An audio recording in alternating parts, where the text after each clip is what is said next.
We're live. Welcome, ladies and gentlemen, to an early morning episode of TDS Live. It's Tulsa Pregame Show, proudly presented by Irish 31. How we doing? How's your coffee there, Seth? Good. Good. It's actually just water. I just wanted the effect of a coffee. I don't drink coffee. Yeah. Well, Seth, we're proudly unsponsored by Diet Coke. So I've got my morning cup of Joe here ready. Right there. It really is. My natural alarm clocks didn't wake me up this morning, which was surprising. I actually had to wake Olivia up, so she must have been worn out from the fall festival we went to in Dunedin last night. Won some games, won a huge stuffed llama, so good times had by all, and some adult beverages as well. There you go. So, Seth, let's kind of jump into it. We've got a noon kickoff, USF football versus the Tulsa Golden Hurricane on ESPNU. It's been 721 days since USF beat an FBS opponent. Is today the day that streak gets snapped?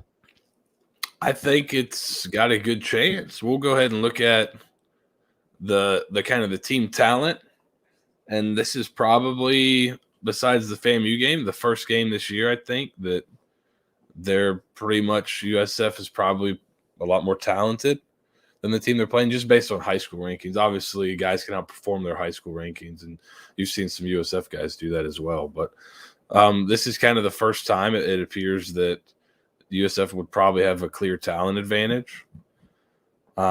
So I think this has got to be a week that it's really, to me, it's a toss-up. So this is the first one of the year that's a toss-up, and I think if you play disciplined, clean football, you've got a really good chance to win.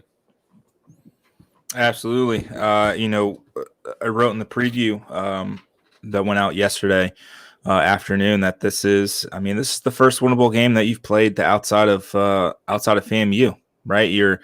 You're still an underdog, even at home, but it's not by 20 plus points. Yeah, no. It's what the line settled at this morning. What, 8.5? I looked last night. It was 8. So it's come down 2 points from where it opened, and I'll go ahead and shift to that. Just if we're talking about the line, let's go ahead and move to it. So this is what it settled at last night. It was 8, and USF was receiving 75% of the bets and 95% of the money. So that's why the number has gone from 10 to 8. It's because a lot of people, when they saw that 10, are like, USF's covering that 10. This is a much closer game than 10. So they've actually gotten a lot of money on this game. So when you see kind of the difference between the bets and the money, if it's bigger, that means the sharper people, the people betting more money, are betting on USF here. So the professionals, the guys that make money doing this, that put a lot of money into these games, are probably betting on USF this week, which is a good sign. Yeah, absolutely. And I felt more confident about this game as the week kind of went on after we spoke on Wednesday. I really do feel like USF's going to pull this win out, and I know optimism as a USF fan can get you kicked square in the nuts. So we got to temper that a little bit. But this is one of those games where you can really you can turn the corner here out of the bye week. I think you can really start fast. I mean, I would still love to see them take the ball first and kind of just drive down the field and put Tulsa behind the 8 ball early on. Kind of hoping USF loses the toss and Tulsa decides to defer, because I don't think USF, if they win, they're gonna take the ball. So you got to leave it up to Tulsa to make you take the ball first. Yeah, I think this is definitely an opportunity here to come out in front of a home crowd against a team. We talk about, I think this is pretty even matchup, I think. But you have the home field advantage. And then one thing Jeff Scott's done a pretty good job of is getting this team to limit penalties and mostly self-inflicted errors, right? Self-inflicted mistakes. Tulsa is one of the worst teams in the country in penalties. right? So if it comes down to a game that's a pretty even matchup that comes down to who's going to make those self-inflicted wounds, then I think that gives USF an advantage, not only being at home, but just kind of being a little bit more disciplined as a team on a week-to-week basis. Yeah, as you mentioned, Tulsa is the most penalized team in college football. And speaking of mistakes, quarterback Davis Brin in their 3 losses this year has thrown 7 interceptions. So you can make them make mistakes and really capitalize on those opportunities. On the flip side, he's only thrown 1 interception and he's thrown 5 touchdowns and 1 interception in Tulsa's 2 wins. So you've got to put the odds in your favor here and really make him make a bad decision early and often to really hammer home that this is a game that you're not taking lightly. You can win this game and you need to kind of take it to Tulsa, so to speak, early in this game. Yeah, and if you look at what's kind of interesting is I listened to our friend Robert Steeg's appearance on the Golden Hurricanes, and they were kind of concerned, the Tulsa group out there was concerned with their offensive line a little bit, and they were really happy with their performance against Memphis. But you look at the group here, so you have their ratings out of high school here, their 24/7 ratings, or some of these guys are JUCO guys. You look at that offensive line group, the offense starters total talent is like a .8103. But if you look at the skill guys, their skill guys are pretty talented. You've got some high, Sam Crawford's a .87, Davis Brin's a .84, which is, about the same as Timmy McLean coming out of high school, right?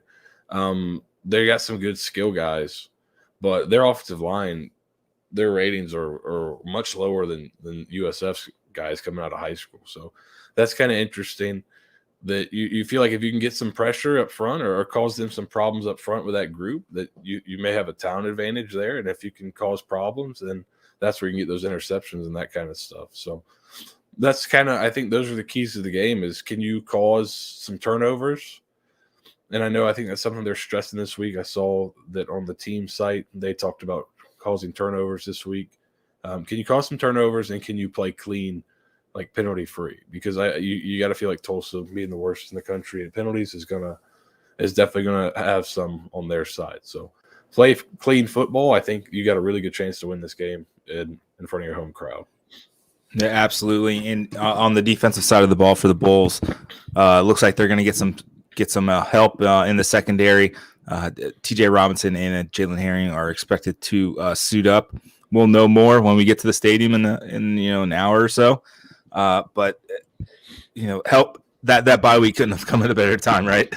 Yeah, I think so. And then just on USF side, interesting depth chart, kind of from the game notes this week. Dustin Hall is listed as the starter at right guard. That had not been the case coming up the last few weeks. He'd gotten a lot of playing time, but he had not been listed as the starter, I don't believe. So he's listed as the starter. And then you have TJ Robinson and Micaiah Point both listed as starters. So I know they said Micaiah Point was pretty much close to 100%. So hopefully you get some of those guys back off that bye week. And if you do, I think that gives your defense a chance to play its best game of the year because it'll maybe the healthiest game they've had in a long time. 100%. And you mentioned Tulsa skill players. Shamari Brooks, running back. He's gone over 3,000 yards in his career. He's coming off a torn ACL from last year. Missed the entire season, but he's running hard. He's averaging, I believe it's like 4.8 yards per carry.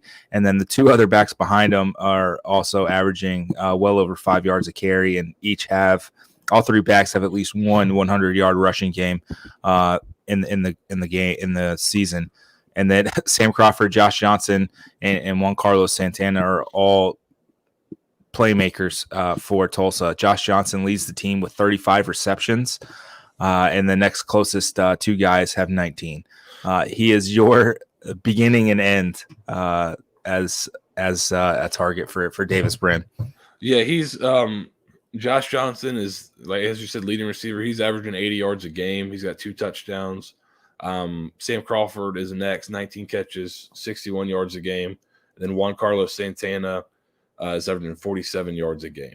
So those are the guys they kind of really look to there. And they've had some success offensively at times this year. It's just I don't think they're not. I think it'll be kind of a similar formula to USF. Really, they're not been great on defense. Their offense has had some success. So it's really going to be – I think this is really kind of a toss-up game, and that's something that USF hasn't had so far this year. All the games, you've pretty much known before the game who's going to win, even including the FAMU game. You knew USF was going to come in and win that game. They should, right? But the other games have all been kind of the other way. So this is your first chance at a really even matchup. The teams are even similar. You're coming off a bye. You're getting healthy. You got to feel really good about your chances at USF to get that first win against an FBS school, first win in conference this weekend. Absolutely. And both defenses, they'll give up their fair share of big plays for sure. And I think this is the game where USF has a touchdown that comes from outside of their opponent's 10-yard line. I think 12 touchdowns USF has this year are within the 10-yard line, with the longest being the 9-yard Jaron Mangum run a few weeks ago. I think Timmy McClain, he's going to hit those deep shots that he missed at SMU. I don't think he's going to do that twice. And, they were schemed open pretty well. And, Tulsa's defense, I know the Golden Hurricanes guys took a bit of exception because their SP plus defensively is like 64th in the nation, but their EPA is really, really I think SP Plus still has some. Yeah, SP Plus had some lagging preseason stuff where obviously Tulsa was really good on defense last year. EPA is all this year, so when you look at that stuff, it's it's pretty. That's this season. There's no preconceived notions. That's just what you've put on the field. So that I think that's probably the best indicator early in the year, and then SP Plus. I think using both of them kind of is kind of the best way to look at it. But SP Plus does kind of lag. Obviously, Clemson was still really highly rated in SP Plus for a while because of the preseason stuff. Now we see they're struggling mightily, and that's starting to reflect that now. But there's still some preseason bias in SP Plus right now. So yep. Still love it. It's a great tool, but got to get a couple more games under your belt to kind of really flush out any preseason stats that they may have had. And Tulsa's defense, when you get inside the red zone, they're going to let you score because that's just what they do. They've allowed opponents to score 16 of their 19 possessions, and 13 of those 19 were touchdowns, which is not great. Yeah.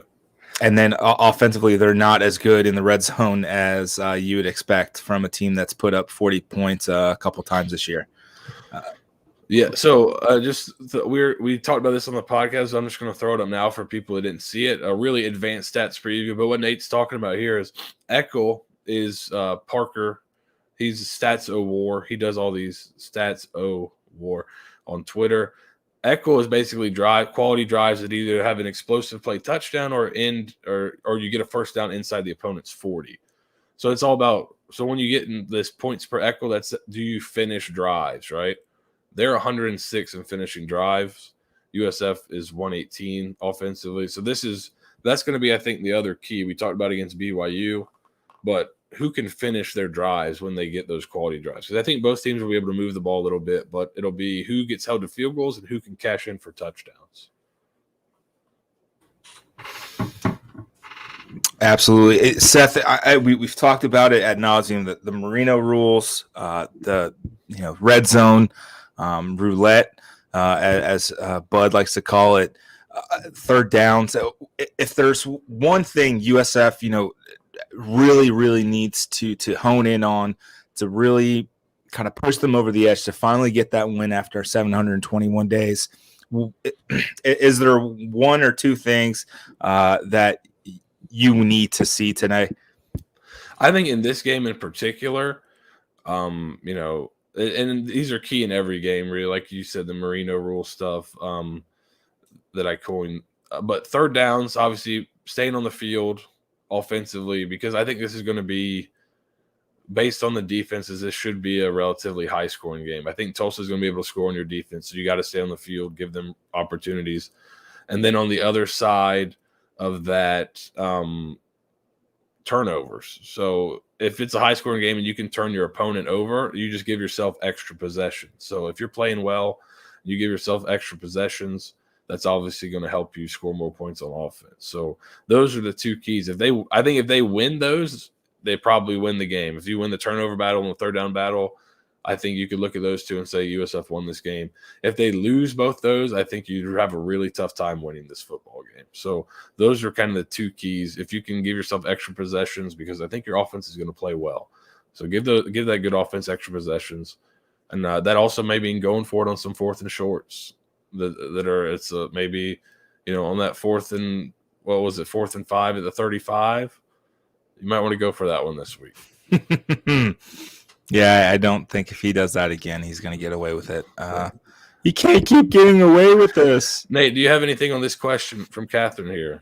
I don't. I was checking in with Kelly Hines. I haven't heard anything. I know Keelan Stokes has missed a couple of games early in the season, and he's one of their receivers, but they've had some guys step up in his absence. Yeah, and he, in that 2018 game, he did really well against them. And then I think last year he also did really well against Tulsa as well, or against USF. So he's just another option that's kind of floating out there. I think they're pretty healthy, outside of, bumps and bruises. But yeah, good question there, Catherine. Yes, I haven't heard anything either. As far as I know, this is the team you're getting coming in. So you kind of getting the same team you got last week. I don't think they had anything major. So need more forefront, Eric. Eric's back with a vengeance with the forefront. We really do. You might get some more. Just Tulsa they'll play similar to USF, so I think they'll try to run the ball a little bit, and maybe that forefront. I think they do like that. It seems they like that on like third downs to get Logan on the field as just a pure rush end.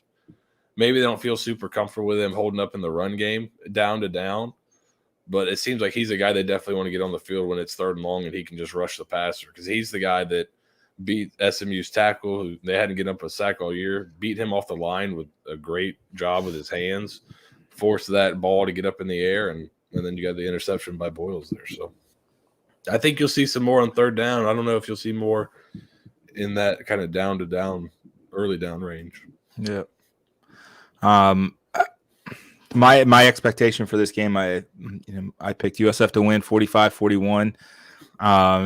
I still feel pretty good about that. I think that the total actually went down to 55.5. Yeah, 55.5 now. It looks like they're starting to get, so it looks like some late money's come in on both Tulsa and maybe the over. So you're starting to see some more stuff come in. So it's starting to level out at 8, and then I think it's 55.5. It may even creep up a little bit as we get closer to kickoff. But I think that the total at like 65.5 is probably still a little too low.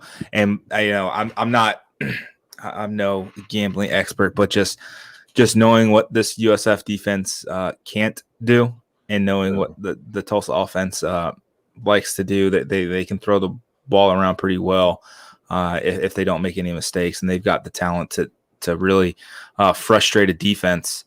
I do really worry about that, and I think it's going to be a shootout. I think we'll see the most points USF's put up this year, I think, in this game. I think if the thing with I think the way a lot of people, if you don't watch USF play, if you just look at the numbers, you're missing a lot of context. And that's why we do stuff like the film room and go over things, because you're missing that they're probably, maybe 4 yards just in terms of missing passes, 4 yards on maybe 4 plays from scoring, 30 plus against SMU. They're not far off from scoring putting pretty big numbers out there offensively.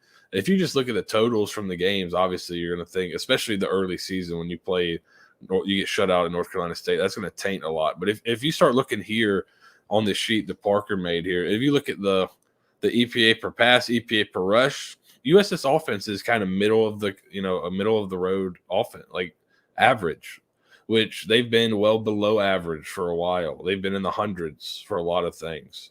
So to beat a 60, even after the North Carolina State game, is a really big improvement. So I don't think people have quite caught up to how good this offense can be, with McClain at the helm and kind of guys in the the younger guys like Jimmy Horn get more comfortable. So I think it's USF. I don't think they really know a lot about USF's offense, just based on the numbers. I think it will be a high scoring game. Just I don't think these defenses are quite equipped to stop the offenses. So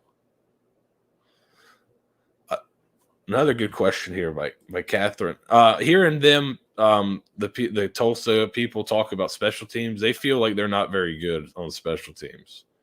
I know they said that on the Golden Hurricanes that they kind of struggled, and they were really happy with their performance against Memphis. And I know they asked Stieg about special teams. Let's keep that on there.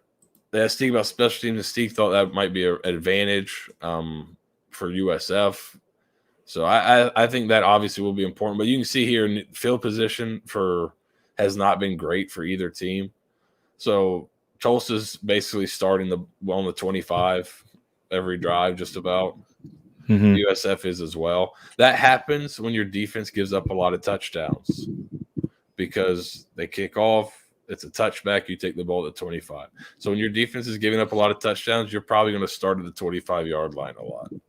Yep. Right. So, and then some of that early seasons, those early season woes, the field position defensively is just off. How often does your offense have to punt? So, I think special teams could favor USF just based on how the Tulsa guys were talking about their special teams. They didn't feel very good about it. Yeah, a couple quick notes on that. Tulsa is averaging 15 yards per kick return. They've returned 12 kicks for 181 yards. On the flip side, they've given up 2 kickoff returns for touchdowns. Oh. Yeah. So that's not great. And then for punt returns, they're averaging 2.6 yards per punt return, and they've given up a punt return for a touchdown as well this season. So if you get Brian Battie or Jimmy Horn with the ball back there, maybe even Xavier Weaver, I think we may see some electricity. If we're being perfectly honest, they've got a good punter, Lachlan Wilson. He's averaging 47 yards per punt. He has 15 of his 36 punts are 50-plus yarders. Maybe out kicking his coverage. I think, in like most aspects of my life, he's out kicking his coverage. There you go. But Zach Long, who's their field goal kicker, is very good. He's 7 for 7. He's hit 3 field goals of 40-plus yards. So he's been pretty good there. But yeah, I think if you can rip off a big return, it can really change the momentum. Yeah, we haven't had that big kick return yet, but Weaver's had a couple pretty good punt returns. Nothing for a touchdown yet, but he's had a couple pretty good ones. So, I think he's done a really good job back there, punt returner, and then you've got the guys. Jimmy Horn's been back there, Battie's been back there returning kicks. This may be the week that they decide we're going to return them. We don't care. Let's get after it, and then hopefully they can pop a big one. And that's if you can steal points on special teams, that's a really big. That obviously helps you tremendously in the game. Yeah, I want to pull up those stats real quick for kicking and punting for USF because now I'm intrigued. Give me 1 second. I feel like knock on wood. I don't think USF's missed a field goal this year, have they? I can't think of one off the top of my head. That's a great question. Let's find out, shall we? So if you're looking they're 5 for 5. Yeah. So I think that's definitely been a big improvement over the last few years as well. You feel like when they go out there to kick a field goal, you feel like it's going to be points, which you've got to have points. Yep. So Yeah, let's see. Yeah, so Spencer's 5 for 5. He's hit 2 40-plus yarders, long of 49, which is pretty damn impressive. Mm-hmm. And then Xavier Weaver has 93 yards of punt return yards. And then Brian Battie has 105. Let's see, where is the rest of it? I do not like how they broke this up. Yeah, so Weaver's averaging 15 yards per punt return, and he's got a long of 45. Yeah, which is pretty good. Brian Battie's averaging 21 yards per kickoff return, and his long is 33. So we can. I think the special teams kind of tips in our direction. I think field goal kicking is probably a wash, but actual special teams play, covering punts, covering kickoffs, I think lends itself to USF, especially when you have Emory and Dawson running down there like a kamikaze. That's right. So, anytime you see a receiver on these kick coverage teams, he's got to be a tough dude. So that's always good to see. Yep. And speaking of, I think we may get Bryce Miller back this week. He was listed. Now he's been listed as a starter, and he's been close to going, I think, the last couple weeks before the bye. So we may get him back. He's listed as the starter right now. So maybe we get some Bryce Miller back at receiver this week. And so you think it would be a heavy rotation between Bryce Miller and Jimmy Horn there in that slot receiver position. So, or maybe we see more 10 personnel where you got Miller and Jimmy Horn both on the field at the same time. Spread the defense out a little bit. When you have a running quarterback like McClain, that can give you some really good options. So maybe we see some more 10 personnel today, but it should be a pretty entertaining game, I think. Oh, Catherine, absolutely. You can pencil him in for 2 1-yard rushing touchdowns today, no doubt in my mind. Yeah. He has. So I'm working on. I don't want to spoil too much, but I'm working on a story here. As he creeps into the top 10 all-time single season rushing touchdown record at USF, he's just on the brink of jumping into the 10 spot. I believe he has 4 1-yard rushing touchdowns this year. In the annals of USF history, in the top 10 of all-time rushing touchdowns in a season, the record is 5. So he's right on the verge of kind of taking over that mantle. I think Quentin Flowers and Andre Hall share that title at 5. If I'm not mistaken. I just kind of trying to recall it, but yeah, you can pencil him in for at least 2 touchdowns from the half-yard line in. Yeah, I was trying to find. There's a great graph that shows, your field position. It's done by Parker as well. Stats of War on Twitter. It shows field position, like normal field position, and then it shows like how explosive your touchdowns are, and USF's like at the very bottom, where like the average touchdown's like 3 yards or something like that. They're in a league down by themselves. It was really wild. I mean, yeah, man. I mean, your longest is 9. The passing touchdown was 8. You've got Xavier Weaver's reverse at 3 yards, and then everything else is inside, 2 yards, I believe. I think Jaron has a 4-yard rushing touchdown. I'll give him that. He's the 9. He is the 9, right?